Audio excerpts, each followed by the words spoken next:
हम आपको लेकर चलते हैं ऑशविट्ज़ 2, जहाँ पर जूइश, पोलिश, रोमा जिप्सी और सोवियत सेना के पकड़े हुए सैनिकों को मौत के घाट उतारने के लिए लाया जाता था।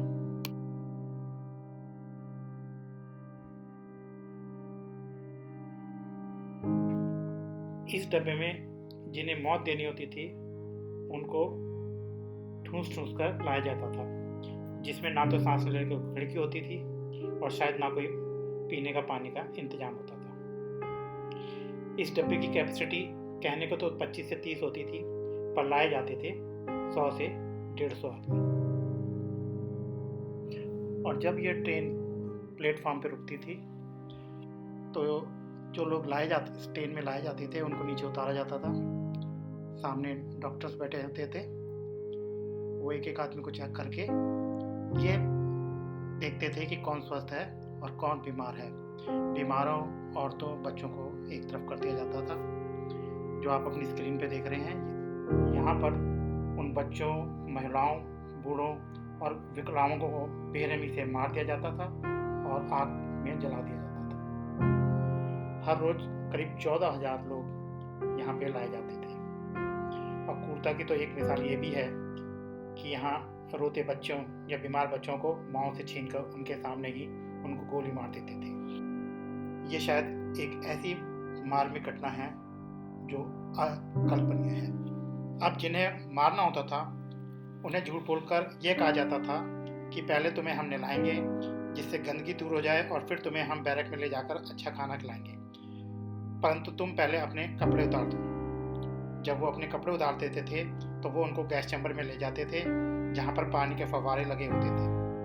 उसके बाद चैम्बर का गेट बंद कर दिया जाता था और फिर उसमें गैस छोड़ दी जाती थी और कुछ ही मिनटों में लाशों का ढेर लग जाता था और उन्हें उठाकर आग की भट्टी में डाल दिया जाता था और यह प्रक्रिया दिन भर चलती रहती थी।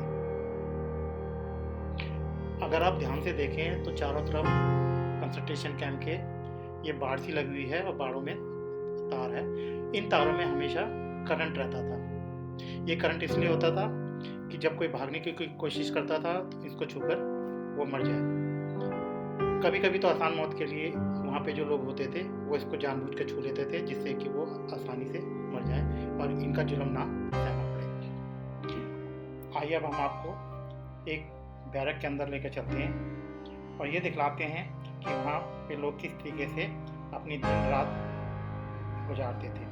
अगर आप ध्यान से देखेंगे, अगर आप वीडियो को ध्यान से देखें तो आप देखेंगे 3 लेयर के अंदर वो लोग सोते थे, जिसमें एक डॉर्मेट्री में कम से कम 8 से 10 लोग को ठूस दिया जाता था रहने के लिए। उन्हें एक कटोरा दे दिया जाता था जिसमें उन्हें पानी या चाय पीनी होती थी। खाना भी उसी में खाना होता था और रात में अगर कहीं पकाना जाना पड़ता था तो उसको उसी का इस्तेमाल करना पड़ता था, क्योंकि बाथरूम वहाँ से बहुत दूर होते थे और उनको रात में उस बैरक से नहीं निकाला जाता। कहा तो यह भी जाता है कि जब रात में किसी आदमी का ठंडा शरीर हो जाता था तभी उन लोगों को मालूम होता था कि वो आदमी मर गया है। तो ऐसी थी हिटलर की नाजी हुकूमत, और शायद इनको इस संसार में रहने का कोई हक नहीं था। भगवान भी शायद ऐसे लोगों को बनाकर बाद में रोया होगा